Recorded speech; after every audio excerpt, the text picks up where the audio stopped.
दादी ने अभिषेक भैया को गुड्डू दी के तमाम दोस्तों के घर पूछने को भेजा और मुझे सबको फ़ोन पर पूछने को कहा। तब स्मार्टफोन नहीं आया था, सो व्हाट्सएप नहीं हुआ करता था। इधर दीदी को सुबह से जब भी फ़ोन लगाया तो स्विच ऑफ आ रहा था। बाद में उनका फ़ोन उनके कमरे पे टेबल पर पड़ा मिला था, जिसे दीदी ने जानबूझकर छोड़ा था या गलती से छूट गया था, इसका पता नहीं। उस रात दीदी जब दोस्तों के घर और फ़ोन पर दरियाफ्त करने पर भी नहीं मिली तो मजबूरन बाबूजी को बताना पड़ा। सुनते ही वह तो पहले अम्मा पर बिगड़े, फिर चाचा और दादी के साथ कुछ मशवरा करने लगे। पुलिस में तो जाने का सवाल ही नहीं उठता था, इससे परिवार की बदनामी जो होती थी। पूरे 7 दिन परेशान होकर उन्हें ढूंढते रहे थे। क्या मजाल जो दीदी के किसी दोस्त या सहेली ने उनके असलम के साथ भाग जाने के बाबत कुछ भी बताया हो। अम्मा ने रो रो कर जब दादी की अदालत में गुहार लगाई तो छोटे चाचा और बाबूजी ने जाकर थाने में रपट लिखवाया और वहाँ भी बात को ज़्यादा ना फैलाने की विनती कराई। खैर, बात तो फैलनी थी और फैली भी खूब, इतनी कि घर से निकलते ही जो जान पहचान का मिलता बस एक ही सवाल पूछता, गुड्डू का कुछ पता चला?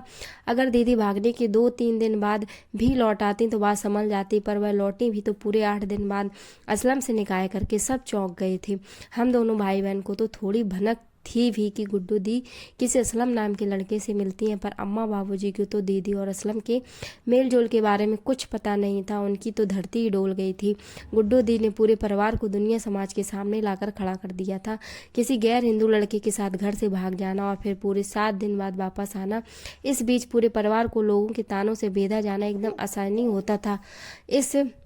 इससे बाबूजी का क्रोध और आक्रोश धी पर बढ़ता ही जा रहा था। अगर पहले आ जाती तो शायद परिवार बदनामी से बच जाता, पर आई तो पूरे 7 दिनों के बाद 8वें दिन, जब तक बात पूरे शहर में फैल गई। ऐसी बातें फैलते हुए देर कहाँ लगती है। और साथ भी यह बात फैल गई कि अम्मा बाबूजी का शासन कमज़ोर है, बेटियां अनुशासित नहीं है। बहुत बड़ी बात थी कि एक माता पिता की परवरिश पर समाज सवाल उठा रहा था। बाबूजी को तो गुड्डू दीदी को कभी माफ़ नहीं कर पाए। उस दिन वापस आकर दीदी कितना रोई गिड़गिड़ाई, एक तरह से बाबूजी के पैरों में लौट गई, पर बाबूजी पत्थर के हो गए। जिस समाज में आज तक सर उठाकर चलते आए थे, वहाँ बाप दादा की पगड़ी उछालने वाली अपनी कुलक्षणी बेटी को कैसे माफ कर देते। बाबूजी और चाची जी एकदम अटल खड़े थे। अम्मा और चाची की जुबान कैसे खुलती जब गलती उनकी ही बेटी की थी। और दादी ने तो हद ही कर दी। उनके चेहरे पर इतना क्रोध मैंने तो कभी नहीं देखा था। जब गुड्डू दी और जीजाजी दीदी की दादी के चरण स्पर्श करने झुके तो उनके पैर पीछे कर लिए और बड़ी अपमानजनक शब्द कहे। दादी ने लगभग दीदी को खुद से परे करते हुए कहा था, मुझे छूने की कोशिश भी मत करना, अब तुम ब्राह्मण कुल की नहीं हो। बस अपमान का शायद आखिरी घूंट था वो गुड्डू दीदी के लिए। तब वो असलम का हाथ पकड़कर पलटी तो फिर वापस मुड़कर नहीं देखा। बाबूजी और अम्मा के पैर के पास की मिट्टी उठाई और उसे अपनी पैर की बेड़ समझकर अपने आंचल में बांधा था, अपने पाते समझकर, और असलम के साथ निकल गई थी। उल्टी उल्टी घबराती रही कि उनके 2 बच्चे और अभी वह अलीगढ़ में रहती हैं वगैरह वगैरह। आगे जाकर भैया की नौकरी पहले लखनऊ में लगी तो शादी के बाद उन्होंने अम्मा की हालत देखते हुए किसी तरह कोशिश करके अपना तबादला कानपुर करा लिया, पर तब तक अम्मा को इस जानलेवा रोग ने पकड़ लिया था। अब कम से कम पुष्पा भाभी और चिंटू के घर में से थोड़ी चहल पहल रहने लगी थी। संजोग से मेरी शादी कानपुर में हुई थी, सो मायका छूटकर भी नहीं छूटा, पर अम्मा के लिए हम सब मिलकर भी गुड्डू दी की जगह ना भर सके। वैसे भी एक माँ के लिए उनकी संतान का विकल्प कोई और कैसे हो सकता है। बाबूजी और अम्मा के सामने तो जैसे गुड्डू दी का नाम तक लेना वर्जित था। दादी जब तक जिंदा रहीं गुड्डू दी को सापती और गड़ियाती ही रहीं, और कालांतर में उनके साप का असर हुआ भी। ईद के वक्त भैया का एक दोस्त निजाम अलीगढ़ से कानपुर अपने घर आया तो भैया से पहले हमारे घर भी आया। तभी उसने यह खबर सुनाई थी कि गुड्डू दी बहुत दुखी हैं। असलम के स्टूडियो का काम कुछ घाटे में चल रहा है और वह चौथे बच्चे को जन्म देने वाली हैं। उनके 3 बच्चे हो गए हैं और आगे भी अपनी मर्जी से बच्चों को जन्म देना है या नहीं देना है, इस पर गुड्डू दी की कोई मर्जी नहीं चल रही। सुनकर अम्मा बहुत विचलित हुई थी। निजाम के हाथों पैसे और काफ़ी सारा सामान भिजवाया भी था। पता नहीं कैसे बाबूजी को मालूम पड़ गया और वह अम्मा पर काफ़ी नाराज हुए थे। कदाचित दीदी के घर से भाग जाने और विश्वासघात करने को माफ़ नहीं कर पाए थे। उन्हें इस बात की बहुत तकलीफ थी कि अगर दीदी और असलम का प्यार सच्चा था और वह दोनों शादी करना चाहते थे तो कम से कम अपने परिवार वालों की मर्जी तक का इंतजार करना था। यूं विषम परिस्थिति से लड़े बिना आसान और चोट जैसा रास्ता अपनाना कदाचित हमारे परिवार में नहीं सिखाया जाता था। हर परिस्थिति में डट कर सामना करना फिर जीतना, यही देखते आए थे हम अपने पूरा परिवार में।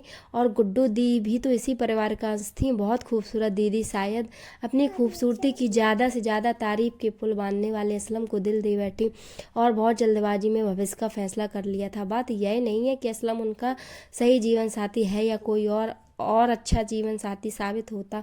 बात है उन्होंने निर्णय लेने में बहुत जल्दी ही कर दी थी। कुछ निर्णय हमारी ज़िंदगी में ऐसे होते हैं जो सिर्फ अकेले नहीं लिए जा सकते। शादी विवाह का निर्णय भी उन्हीं में से एक है, क्योंकि हमने अपने आप को खुद जन्म नहीं दिया, तो ऐसे में हमें जन्म देने वाले लोगों को भी हम पर अधिकार होता है और उनसे उनकी राय जानना भी बहुत आवश्यक होता है। अनुभव की थाती तो बुजुर्गों के हाथों में होती है। उतावलापन उत्साह युवाओं का स्वभाव है, परंतु धैर्य और दूरदर्शिता तो उम्र के साथ ही आती है। गुड्डू दी ने जो भी किया हो उससे परिवार तो टूट ही गया था। बाबूजी एकदम खामोश हो गए थे। दादी अपना पूजा पाठ का आडंबर कुछ ज़्यादा करने लगी थी। हम भाई बहन घर बाहर दो अलग माहौल में खुद को किसी तरह सामान रखने की कोशिश कर रहे थे। सबसे ज़्यादा टूटी थी अम्मा, क्योंकि एक माँ अपने बच्चों से दूर कभी खुश नहीं रह पाती और उनकी लाडली न उनसे सिर्फ दूर हुई थी बल्कि उनका विश्वास भी तोड़कर गई थी। शायद गुड्डू दीदी ने अम्मा बाबूजी कुछ भैया छुटकी बहन सबका विकल्प इस्लाम और उनके परिवार में ढूंढ लिया, पर हमारा परिवार गुड्डू दीदी का विकल्प नहीं ढूंढ पाया था। गुड्डू दी के जाने के बाद अम्मा को कभी ढंग से तो रोटी खाते हमने नहीं देखा।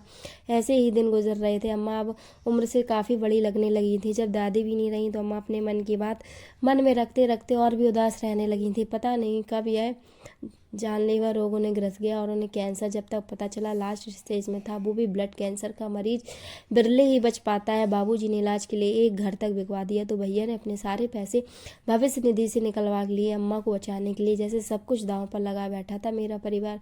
अंतु लगता है अम्मा अब नहीं बचेंगी। भर रहा है गले से जब भैया ने कहा तो मैं जैसे अतीत के गलियारे में वर्तमान में वापस आई।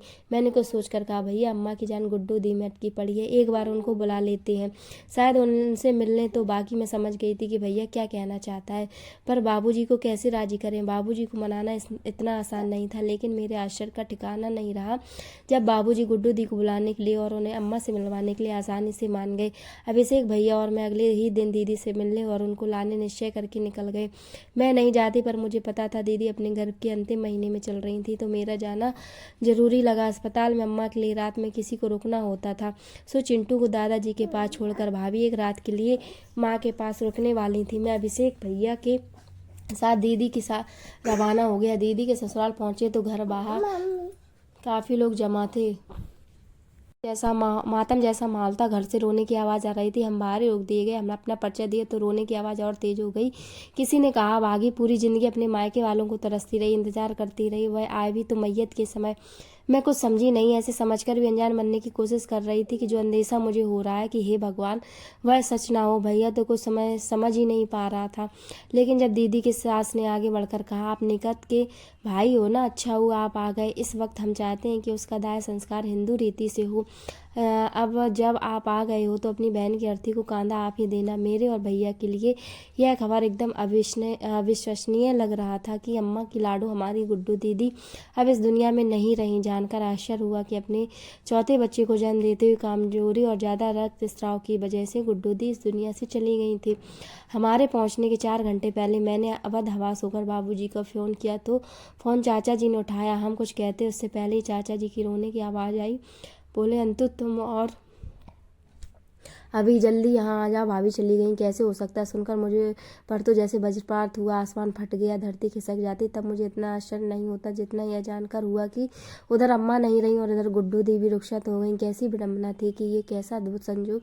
एक ही समय में माँ बेटी इस दुनिया को अलविदा कह चुके थे। गर्भनाल से जुड़ी माँ बेटी की तरह अम्मा और गुड्डू दी की आत्मा शायद फिर से जुड़ गई हो, जिन्हें इस दुनिया ने तो जाति समाज और काम के बंधनों में जकड़ कर मिलने नहीं दिया। शायद उस दुनिया में, उस लोक में जहाँ कोई बंधन नहीं होता, वहाँ उनकी आत्मा मिल सके। जब हम वहाँ से वापस आए तब अम्मा का फ़ोन निकाला और देखा था दीदी का वो आखिरी मैसेज था, अम्मा मुझे माफ़ कर दो, मुझे एक बार आपसे मिलना है। एक बार अपनी छाती से लगाकर माफ़ कर दो अम्मा, एक बार अपने दर्शन की अनुमति दे दो अम्मा। काश ये मैसेज मैंने पहले देख लिया होता, काश अम्मा को ये मैसेज पढ़ने दिया होता। मेरा पछतावा तो अब उम्र भर का है। अम्मा बाबूजी ने तो गुड्डू दी को माफ़ कर दिया, पर क्या मैं खुद को अनजाने में की इस गलती के लिए माफ़ कर पाऊंगी। कभी कभी जब भावावेश में आंखें बंद करती हूँ तो अपनी पनियाई धुंधली आंखों से अम्मा के सीने से लगी हुई गुड्डू दी की कल्पना करती हूँ और सोचती हूँ कि कहीं किसी दुनिया में माँ बेटी की आत्मा शायद साथ होगी, शायद दोनों मुझे माफ़ कर सकें। वह आखिरी मैसेज ना पढ़ने देने के लिए दोनों लगभग एक साथ ही तो इस दुनिया को विदा करके गई हैं। शायद वहाँ गुड्डू दी अम्मा की गोद में चैन से सो रही हूँ। इस निर्मम दुनिया से परे एक माँ अपनी बेटी को कलेजे से लगाकर सुकून पा रही हो। शायद दोनों ने मुझे माफ़ कर दिया हो वह आखिरी मैसेज ना पढ़ देने के लिए। दोस्तों कैसी लगी आपको स्टोरी हमें ज़रूर बताएं और ऐसी स्टोरी सुनने के लिए इस चैनल को सब्सक्राइब करें।